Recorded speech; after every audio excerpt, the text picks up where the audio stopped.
Você pode fazer em forminhas pequenas, tipo empadinha.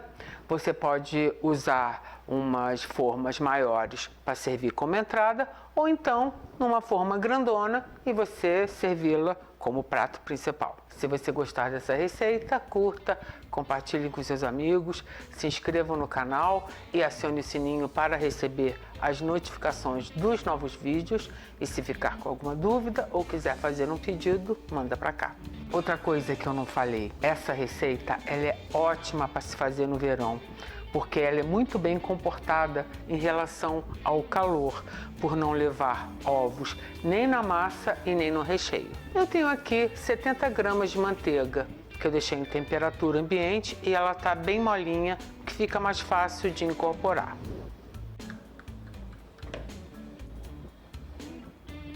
Agora eu vou colocar sal.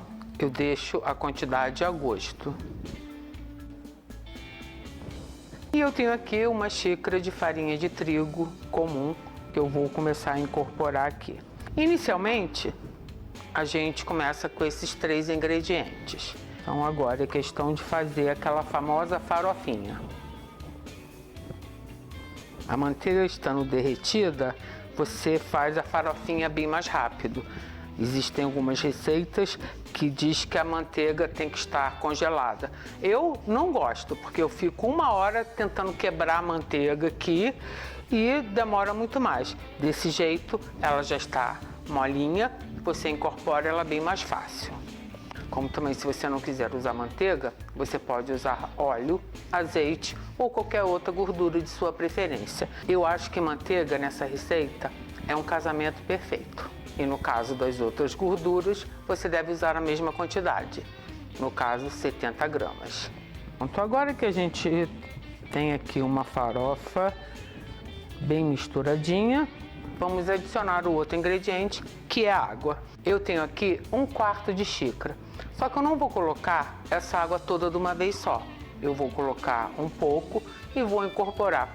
Às vezes a farinha não precisa de tanta água, como também em outras vezes ela necessita. Então a medida é 1/4 de xícara. Eu estou usando água gelada, até para dar um choque, já que a manteiga não estava gelada.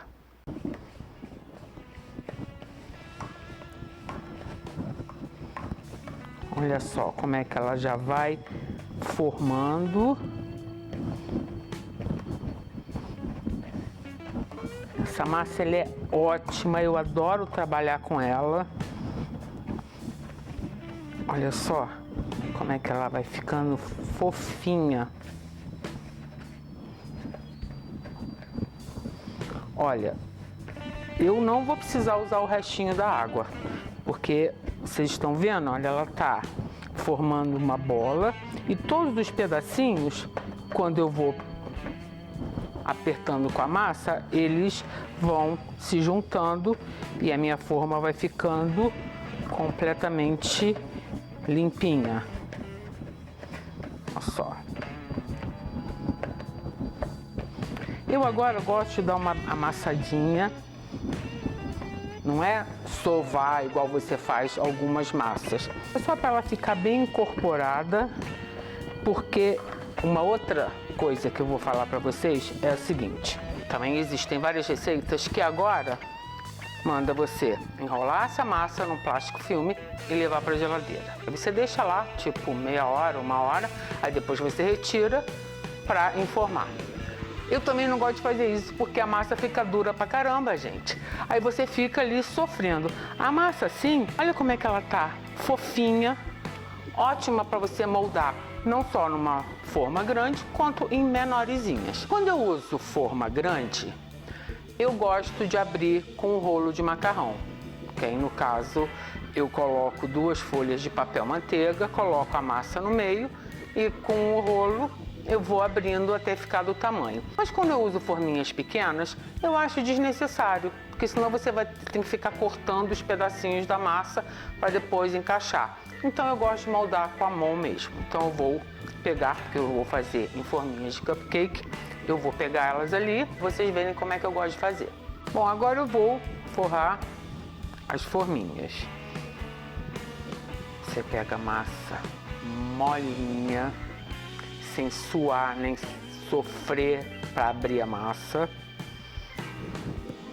E vem colocando uma camadinha. Aperta assim nas laterais.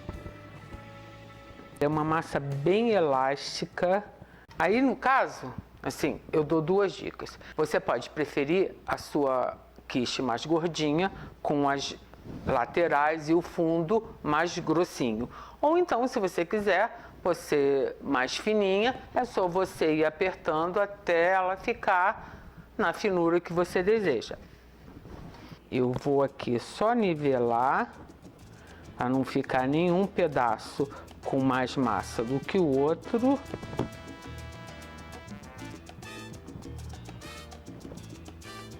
Só que assim, na borda, eu sempre dou uma apertadinha. E depois você vem no fundo e vai pressionando. Se ficar faltando, é só você tirar um pedacinho e colar no outro. Ou então, você vem com um garfo ou uma faca e retira o excesso.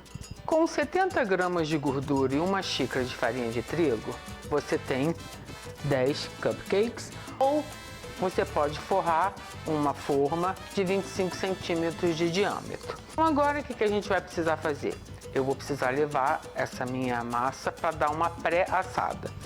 Vou pegar um garfo e vou fazer uns furinhos na massa para evitar que ela fique querendo inchar, como se você fizesse uns buraquinhos para a massa respirar. Agora que a massa está devidamente furada, eu vou forrar cada forminha com papel manteiga. Por que eu vou fazer isso? Porque a gente precisa colocar um peso nessa massa, em cima da massa, para evitar que ela venha estufar, porque só os furinhos não impedem que ela fique deformada e que quando você retira do forno tenha às vezes um calombo. Aí você coloca o papel manteiga, dá uma dobrada aqui na lateral. Normalmente as pessoas recomendam que você use grãos, ou de feijão, ou de grão de bico, colocar em cima para fazer peso.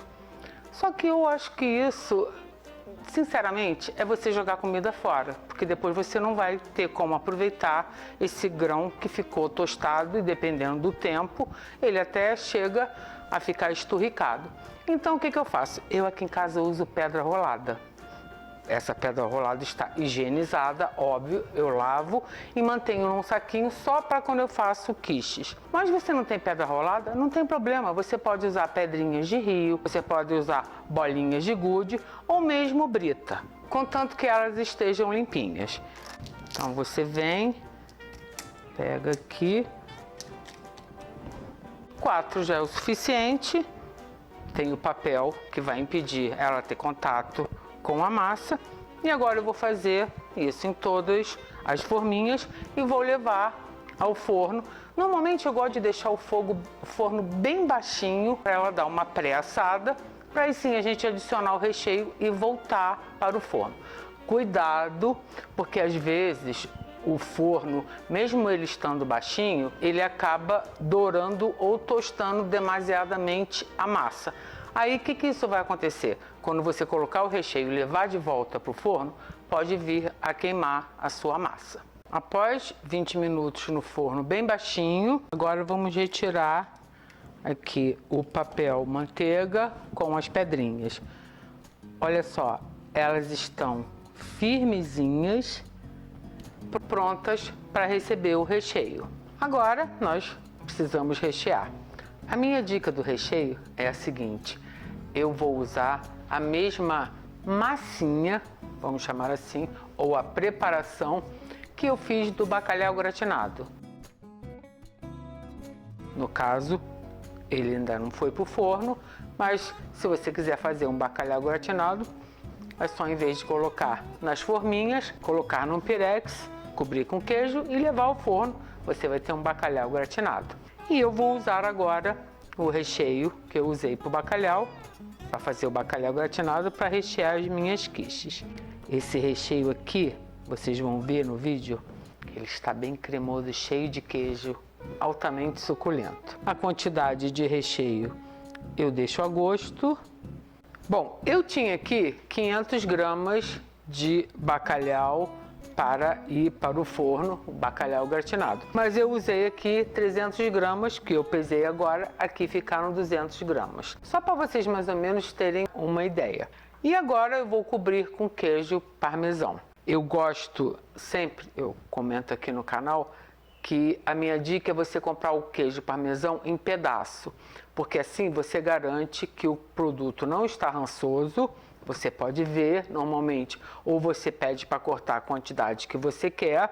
Nos mercados melhores, dá até para você provar, essa é outra dica. Eu sempre peço para me dar uma provinha desse parmesão, aí eu sei se ele está no ponto. Você pega a quantidade que você quer. Ou caso você não ache assim, ele sempre vem numa embalagem transparente e você pode ver se ele está melado, se ele está com fungo. Então você chega em casa, você rala fininho, você rala em tirinhas, você tira as lascas. No final, acaba sendo mais barato e mais gostoso. Então a quantidade de queijo eu vou deixar a gosto.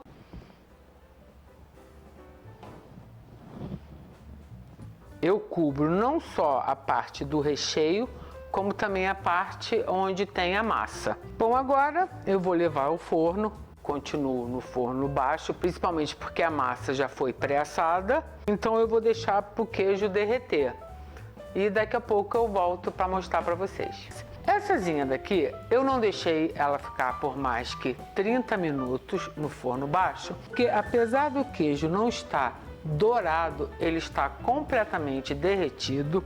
Já tem alguns pontinhos que a gente pode identificar que está ficando douradinho. E aqui embaixo eu tenho que pegar com cuidado porque a massa ficou fininha e está cheio de recheio, então para ela quebrar é 2 minutos. Mas eu vou mostrar para vocês que ela já estava querendo ficar douradinha. Então o meu medo de esperar o queijo gratinar completamente, ficar bem tostado, era o fundo da quiche vir a queimar. Então, ó, vocês estão vendo, ó, já estava umas partes ficando mais douradinhas.